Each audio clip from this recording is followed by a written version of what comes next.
hablando de unas condiciones de desigualdad territorial bastante marcadas, donde buena parte de los municipios al interno de El Salvador, los ingresos laborales incluso están por debajo del salario mínimo en muchos de los municipios.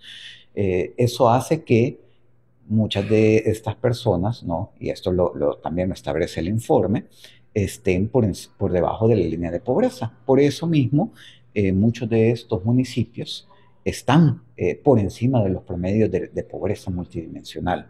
Hay municipios como Siletán Norte donde la pobreza alcanza el 50% de los hogares, ¿no? La mitad de los hogares están en situación de pobreza. Eso justamente contrasta con los municipios más cercanos al área metropolitana de San Salvador, a San Miguel, a Santa Ana, donde los ingresos laborales tienden a ser superiores y por lo tanto también las tasas de pobreza son menores, ¿no? Eso otra vez da cuenta de una desigualdad territorial que es importante abordarla desde la descentralización, ¿no? Creo que uno de los hitos de este informe del PNUD lo que marca es que una hoja de ruta necesaria para el país es la descentralización, ¿ve? Cómo acercar las instituciones a las comunidades, cómo acercar la actividad económica a las comunidades, cómo acercar la toma de decisiones a las comunidades. Esa creo que es una hoja de ruta que el PNUD en este informe deja como ese punto pendiente para la gestión pública. En ese caso, en cuanto al establecimiento de políticas públicas y también el trabajo de las municipalidades, ¿cómo viene a ser de mayor importancia, ¿no? La creación por parte de los alcaldes en cuanto a oportunidades para descentralizar un poco San Salvador y la libertad?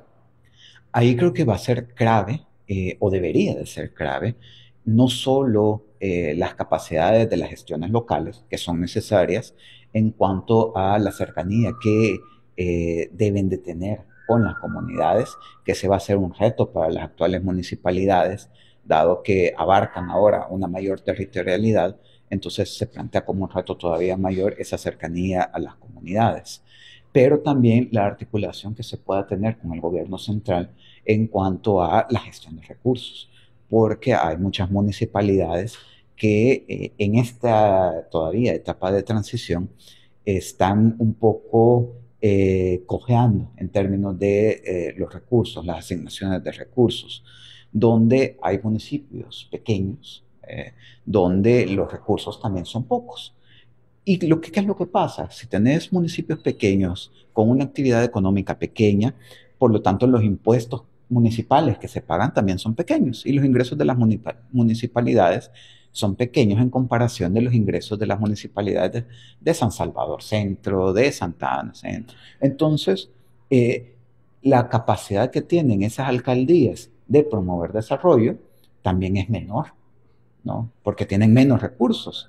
Y por lo tanto, esas brechas de las que ya nos habla el informe, pues van a tender a aumentar, ¿no? Porque si los recursos con los que disponen las alcaldías son menores, pues las capacidades de generar política pública también son menores. Entonces ahí la coordinación con el gobierno central debe de ser fundamental y también la capacidad de generar autonomía en la generación de recursos y cómo el gobierno central puede también establecer los mecanismos necesarios para que los recursos lleguen a esas municipalidades. Se menciona que por lo menos en San Salvador el 2%, hay un 2% en cuanto a actividad agrícola, no así en el resto del territorio. ¿Qué tan importante también sería apostar por la actividad agrícola teniendo en cuenta que ha sido una de las, mencionan muchos, de las más abandonadas en el país? Es fundamental, pues al final de cuentas es lo que comemos, ¿no?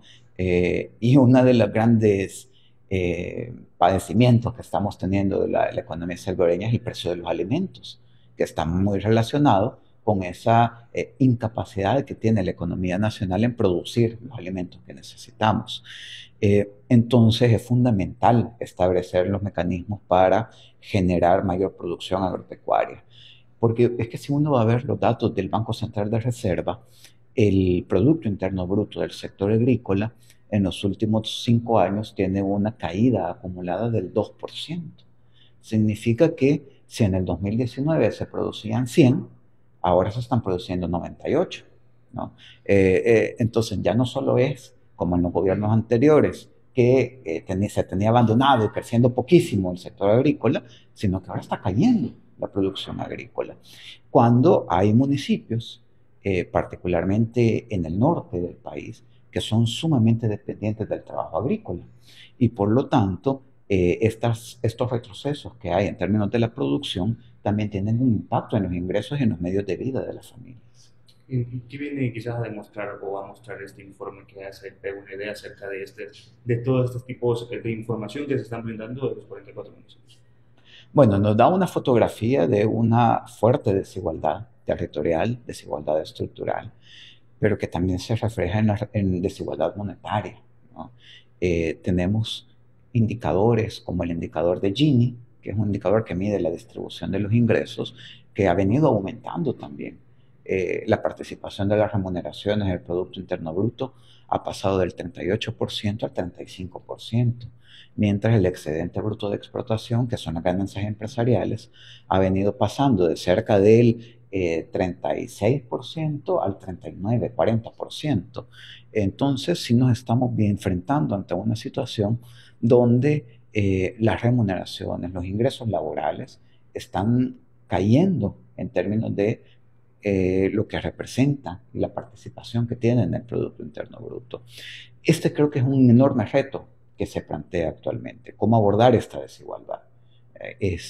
Algo que nos deja marcado el informe del PNUD, este alto grado de desigualdad que tenemos en el país, y ese debería ser el hito de la política pública, cómo abordamos la desigualdad.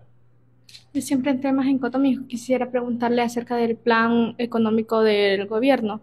Si los agromercados han servido o no para mantener la economía. A ver, según lo que nos dicen los datos del Banco Central de Reserva, el costo de la canasta básica alimentaria en julio, que ha sido cuando ya comenzaron a aplicarse estas medidas, pues ha seguido aumentando. Y de hecho, el dato de julio de la canasta básica alimentaria ha sido el mayor en los últimos 24 años. Significa que el precio de los alimentos sigue aumentando. Y es que hay un problema de fondo. El tema de los precios, de este aumento de precios, no está tan relacionado con el proceso de comercialización, sino más bien con la alta dependencia alimentaria. Entonces, por muchos agromercados que se puedan generar, el punto fundamental no está ahí. O sea, el problema de origen tiene que ver con la dependencia alimentaria. Por lo tanto, para abordar estructuralmente el problema, hay que ver ese lado, el lado de la producción de alimentos. Porque si no, ¿qué implican los agromercados? Abastecer nuevamente el mercado, pero ¿de dónde proviene el producto? ¿Sí? Sigue proveniendo del comercio internacional, porque son los mismos precios, ¿no? Entonces, creo que los datos del Banco Central de Reserva nos muestran que no ha habido un efecto fundamental en la reducción de precios, y creo, me parece, esta es una valoración, que que no haya impactado tiene que ver con que no se está abordando el problema de origen, que no está en la comercialización, sino que está en la producción. Ahora bien, ¿qué le espera a El Salvador en términos económicos en en este quinquenio que va a terminar Bukele para su valoración? A ver, creo que no se trata de qué es lo que hay que esperar. Me parece que hay que ver qué es lo que nos dicen los datos.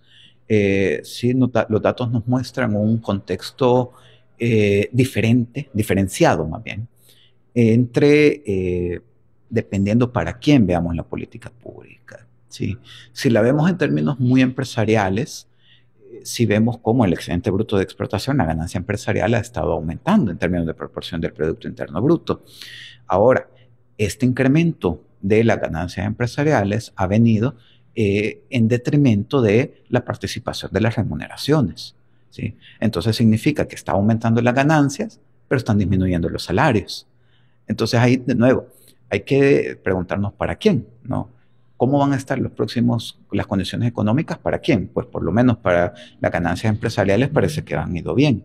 No podemos decir lo mismo para el sector laboral.